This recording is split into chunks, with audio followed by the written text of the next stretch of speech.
Okay, so Epic Games have said that the new season of Fortnite will not be available on Apple devices at all, even Mac OS, due to the dispute of Apple. What do you think of that, John? What do you think of this dispute of Apple and like everything that's going on, and Fortnite as well?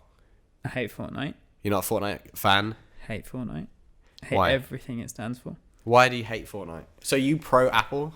Am I talking to Apple right now? I don't think I support Apple in the decision, but if it's screwing over Fortnite, then maybe I do. But do you like Unreal games? Any games based on the Unreal Engine? They do make some nice games. Some pretty good games. The engine, but they don't make them. So basically, any money that goes through an Epic Games game like Fortnite on an iOS device that's made by Apple has to give a 30% cut to Apple. That's crazy. So if you own an app and you put it on the App Store, and even the apps we make have to follow this rule, 30% of in-app purchases go to Apple. I think that's crazy high. That's crazy high, percentage-wise. I think that's greed. You think it's greedy? I think that's greedy. I don't think that's acceptable. Yeah. I think 10%, 20, even 20% is like, okay, you've chucked it on our platform that's great, and it's literally the best in the world. You'd expect 20%. Yeah. The best thing in the world. Well, it's interesting you say that. It's quite high. It's interesting you say that because Jeff Bezos, the man, has said in court the other day, all the tech companies are in court, antitrust lawsuits going on at the moment between the US government and all the tech companies, saying they don't trust the tech companies. They're getting too big. They've got too much power. They're going to hang on. They're taking away your power. So, but in that hearing, it actually came to light that Apple has only ever given one public special deal, and that was to Amazon. Amazon don't pay 30% to Apple. They only pay 15%. So there's a little bit of like Nudge, nudge, under the table deals going on. Yeah. And Epic Games and also a lot of other companies now are saying, well, we want that. We want that treatment. Can we have 15? Do we have to only give you 15 from now on? So anyway, so Apple's saying no, they were going to get rid of all of the Unreal Engine games from the App Store, which was going to basically crush all of the indie game developers immediately. And they were also going to... So they're suing Fortnite and Epic Games for shoplifting. Oh, wow. That's what they're classing it as, shoplifting, because basically Epic Games put into the Fortnite app a way of paying them without giving the cut to Apple. Yeah, that makes sense. Yep. So Apple has said, we're going to sue you. This is a really cool article from VentureBeat. And they basically say the term ethical AI is finally starting to mean something. Okay. What do you think of this? So ethical AI is don't kill everybody, just make me a sandwich. Yeah, good luck. That kind of Good luck. deal. Not happening. But okay, so let's talk about this for a second. AI is obviously this tool that people are using for good and bad throughout the world. I know that in China, for example, they have a lot of AI systems for facial recognition. Yeah. And not just facial recognition, they're also starting to do prediction of where you are going to be and what you're going to do. And it's starting to open up certain questions as to is the term ethical AI something we should be paying more attention to, or do you think we should just build and learn as we go? I think we're going to build and learn as we go, or we just got to hope that it doesn't go wrong. Do you think it's going to go wrong? I think it is. I think it's very highly likely that it's already going wrong. I think that the world isn't that black and white. I think actually you can develop an AI system for anything, and most of the time it will do better than if you hard-coded something. Yeah. We've seen that internally when we apply AI to like our own data sets or customers' data sets, and you start to show them things they never knew about their own business. I mean, the advertising algorithms know me better than I know myself. Yeah. They'll show me stuff that I didn't even know I wanted until I saw it. But that, I mean, that's not necessarily as bad as you think. Like, it's Yeah. creepy, but Yeah. it's better than them advertising something that you don't want to buy. Yeah, but also that it just goes to show how powerful it is. Yeah. That's the scary thing is it knows more about me than I know. So what else is it being used for at the same time? Mm-hmm. If it already knows all that about me, then what else can it be doing? Yeah, and I think ethical AI in terms of development is something, but it's also ethical use. So there's this company that developed a face recognition system. I can't remember what they were called. And basically you give it a photo of someone and it scrapes the web for that person. Oh, right. And this can be used by police departments for finding suspects, but it's also used for missing people. Like, if you imagine you lose your kid, Yeah. and you go to the police and you say, "This is what my little girl looks like," and they put it into the system, and they say, "Oh, look, someone's just taken a selfie 3 blocks over from you. They're there. She's in the background of the selfie, and they found you like that with the AI." So it's the same technology. The humans are using it differently. Yeah. And that's the problem with AI, is that humans are directing it. Yeah. Right? Like an idiot human might just say, "Go make me money. Yeah. I don't care about the consequence." Mm-hmm. And then the AI doesn't care about the consequence.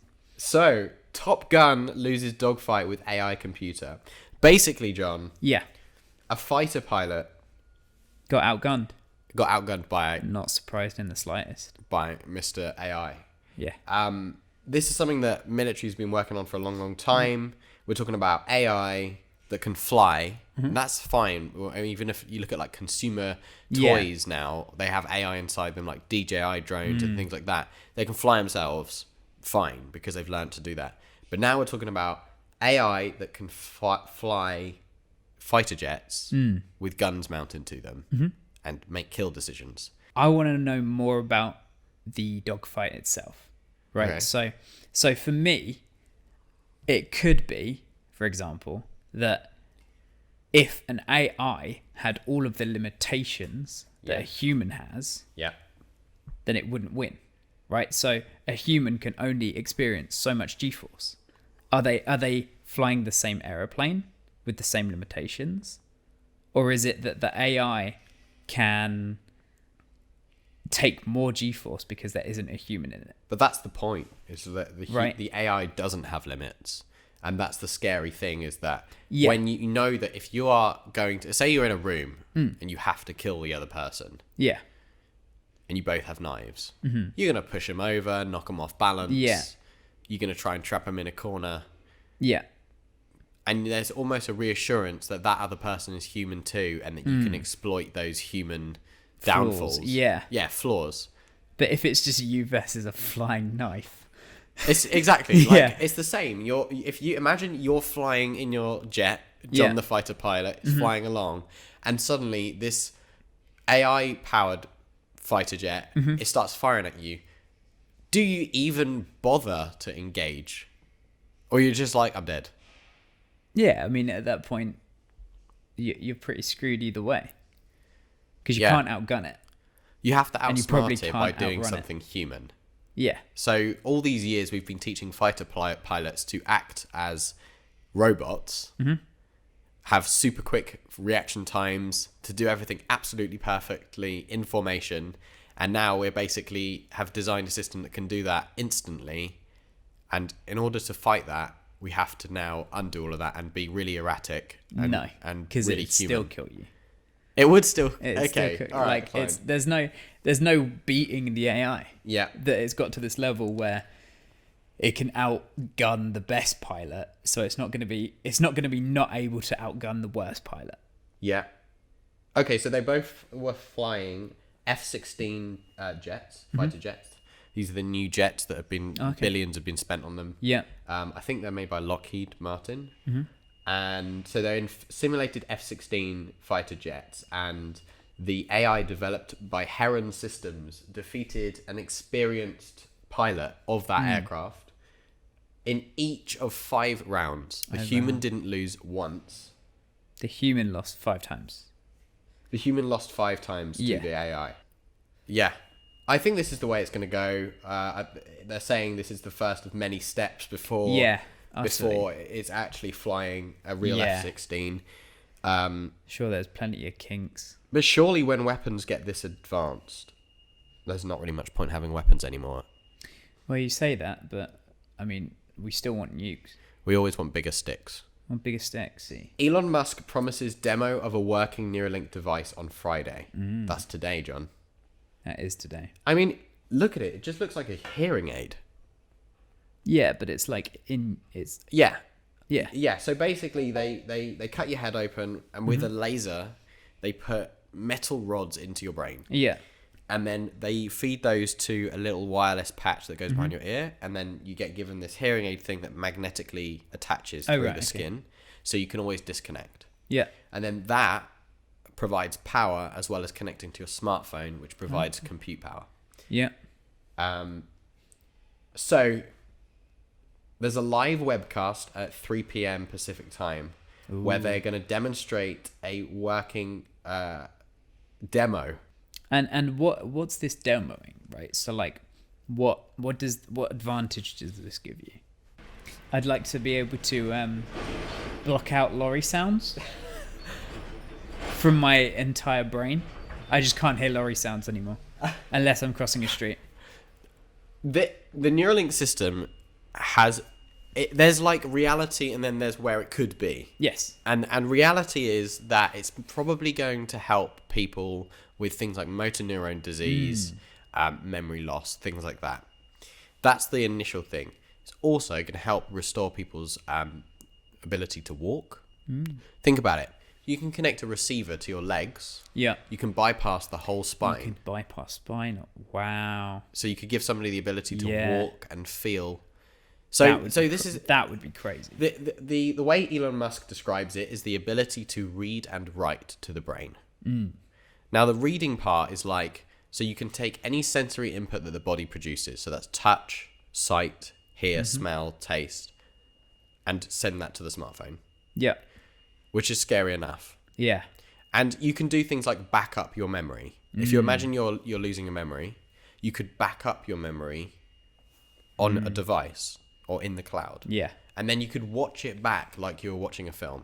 Yeah, that would There's no memory loss. insane. It would be high fidelity as you saw it in that day. You'd believe that you were there. That then brings us to writing to your brain, to taking input from your smartphone into your brain. Yeah. And then we're talking, you can have basically access to the internet by thinking. Means you have unlimited knowledge. We kind of already have this. We have our smartphones, I suppose. Yeah. You kind of already have. It's just, you're just increasing the bandwidth, right? That's it. So like, instead of having words, it's like having a straw and then you've just got a big sippy cup. You know, like that thing is like a big old sippy cup instead of drinking through a straw. That's basically in, like, it. bandwidth. Yeah.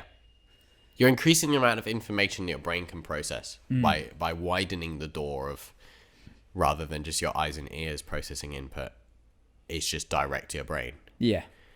And I quite like the philosophy behind it. Like, where does it end?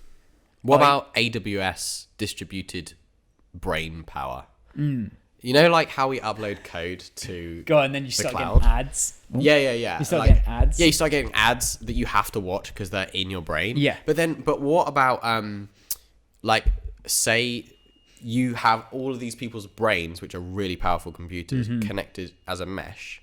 Could you not do distributed computing in people's brains with the spare brain power they're not using? The spare brain power they're not using. So whilst we're all asleep. Exactly. Whilst we're all asleep, we don't dream anymore. You're We don't dream anymore. We are but counting sheep exactly. in our sleep. Somebody, the highest bidder, says, I have this mathematical issue. You give it to Amazon or Neuralink or whoever has the chip. And you sign up. People with the Neuralink sign up and say, give consent that when they're asleep, that Amazon or Neuralink or whoever it is can use their brain power and get paid. It would be you paid for it. Too many Black Mirror episodes Come on, to think in any way this is okay. It's like the Contacts episode of Black Mirror. I think it's the first ever one, isn't it? Yeah.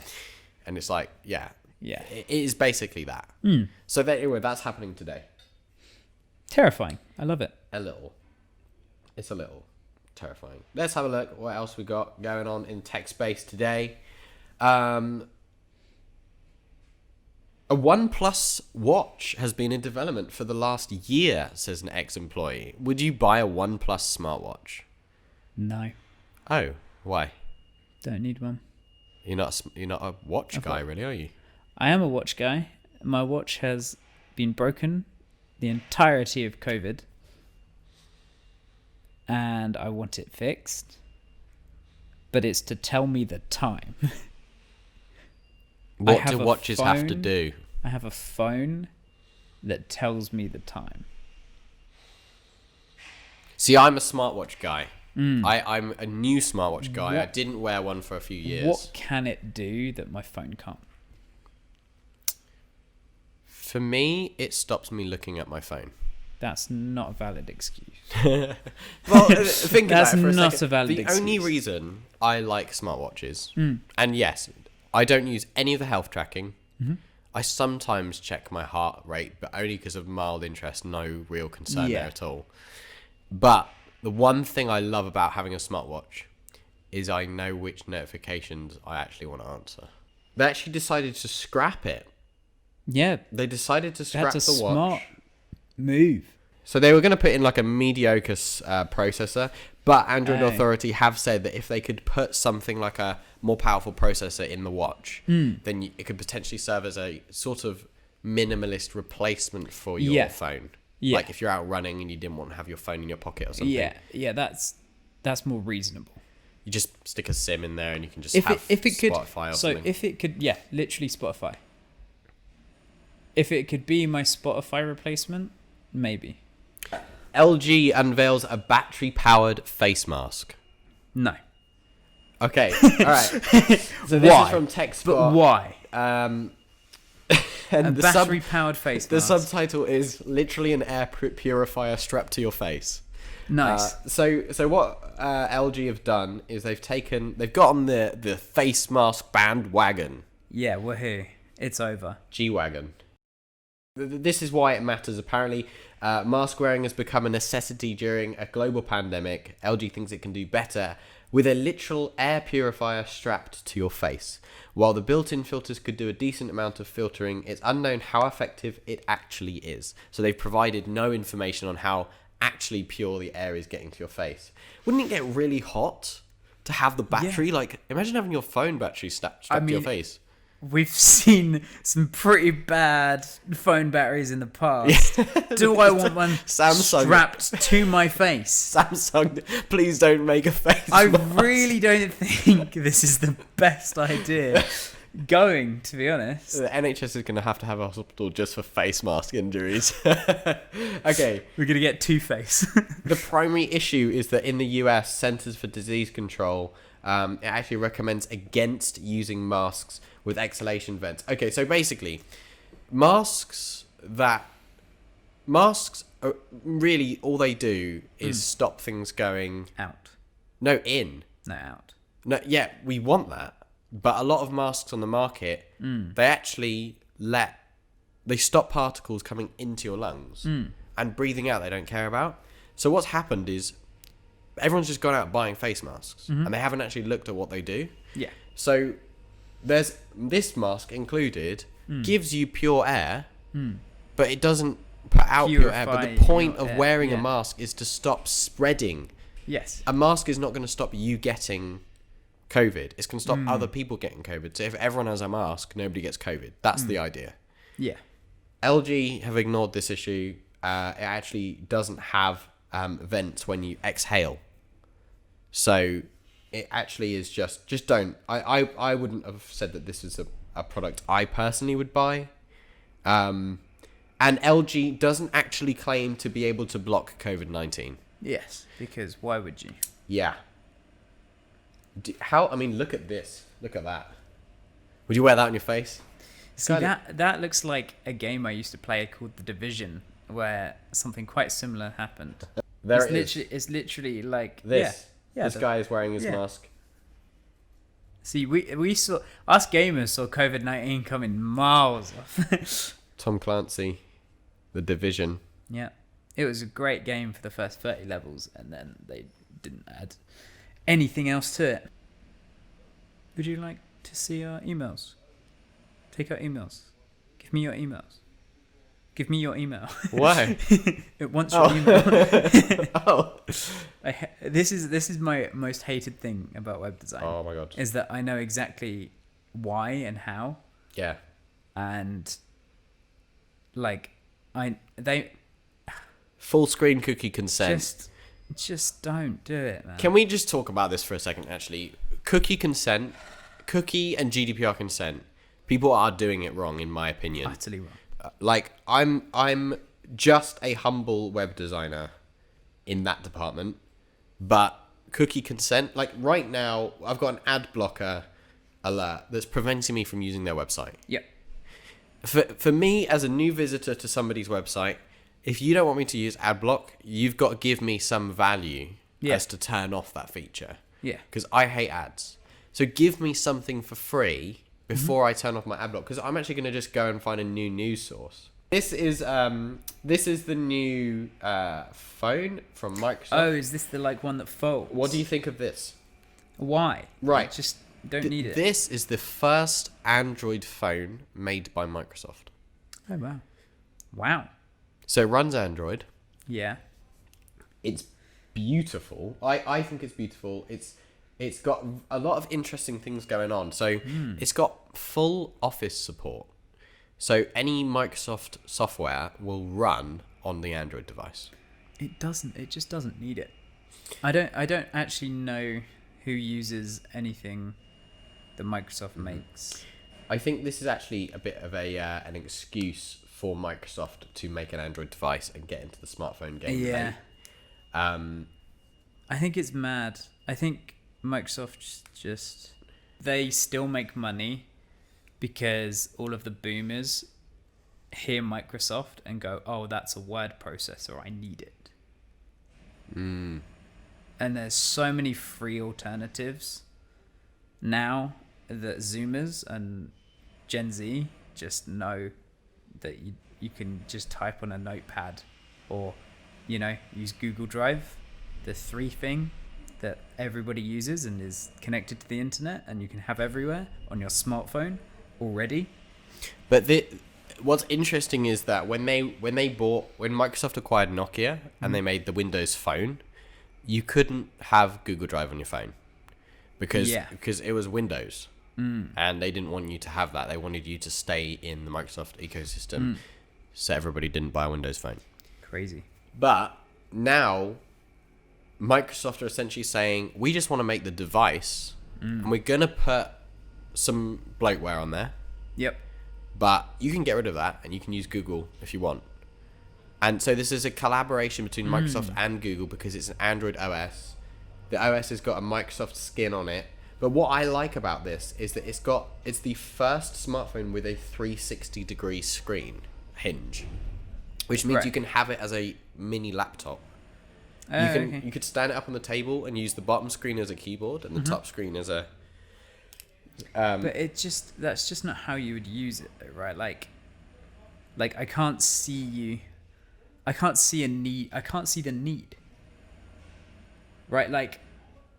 Everybody who wants a phone has a phone. Everybody who needs a work laptop has a laptop. Do you do much multitasking on your phone when you love to have 2 apps next to each other? No, No, I just open one app and then use it and then use a different app. So what do you reckon? Do you reckon a market flop? The problem is that it's also probably not much better than the phone you currently have because you definitely already have a phone. Right? Like, you already have something good enough. Yeah. And it can't offer you something better enough to justify getting it. Yeah. Which is the problem with most technology. It's that bias. It's becoming, as technology is getting better and better, it's becoming more difficult to persuade people to continue to change. To like, it was very easy to convince someone your phone that has Snake and 9 buttons on the front of it is less good than this touchscreen iPhone. Yeah. That was such an easy sell. Yeah, of course. Yeah, of course it is. An iPod, an internet device, and a phone in one. Okay, Yeah. I'll have that. Crazy.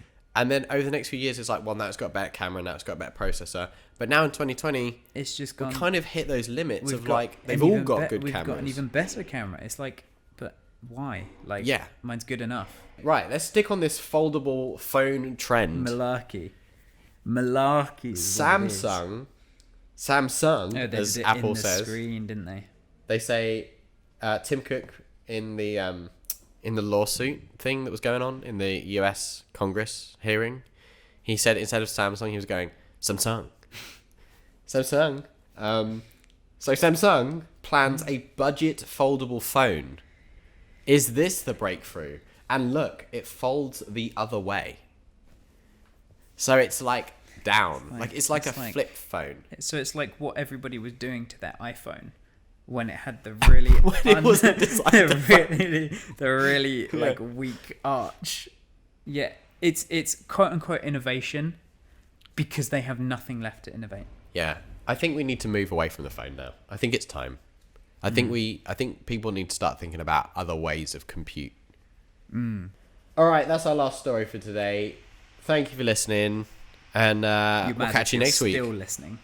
Huh? You're mad if you're still listening to our Come rambling. on, just check out the clips when it's divided up. Yeah, Don't watch the whole thing.